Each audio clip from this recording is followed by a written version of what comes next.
আমার সামনে অনেক ভিডিও আসছে, আমি দেখতে পাচ্ছি চাকুলিয়াতে এসআইআর এর নাম করে আন্দোলন হচ্ছে। হ্যাঁ, তোমাদের মনে ক্ষোভ থাকতেই পারে যে হ্যাঁ, এসআইআর এর নাম করে তোমাদেরকে 3-4 বার করে ডাকা হচ্ছে বিডিও অফিসে।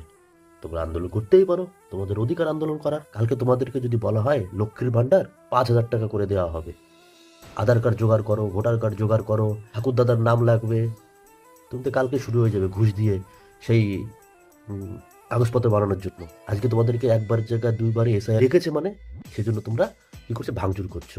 তোমরা যে ভাঙচুর করছো, একটা জিনিস মাথায় রেখো, ওগুলো কিন্তু আমার তোমার সবার ট্যাক্সের টাকায় কিন্তু ওই বিডিও অফিস, সরকারি যত কাজ হয় সব কিন্তু বানানো। তোমরা কি ভাবছো, মানে ভাঙচুর করে আন্দোলন করে তোমরা এসআইআর বন্ধ করে দেবে?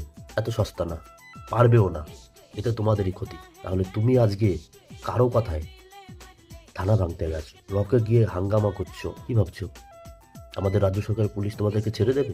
সোশ্যাল মিডিয়াতে সব ভিডিও আপলোড হচ্ছে, সব ভিডিও, এক একটা ভিডিও দেখে দেখে তোমাদেরকে অ্যারেস্ট করবে।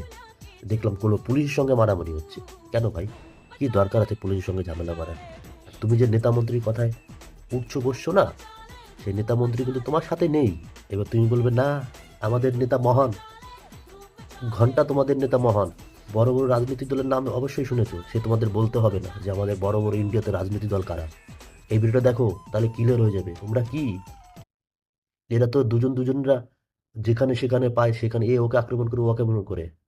আবার দেখো জায়গায় বসে সব সমান, মানে হেসে খেলে খাচ্ছে, মানে ভাই বোন মনে হচ্ছে এরকম।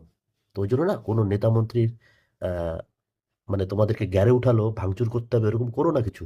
পস্তাবে তুমি, কালকে জেলে ঢুকবে তুমি, কেস খাবে তুমি। তারপর একটা ভিডিও দেখলাম যে টিএমসির পার্টি অফিস ভাঙচুর করছে।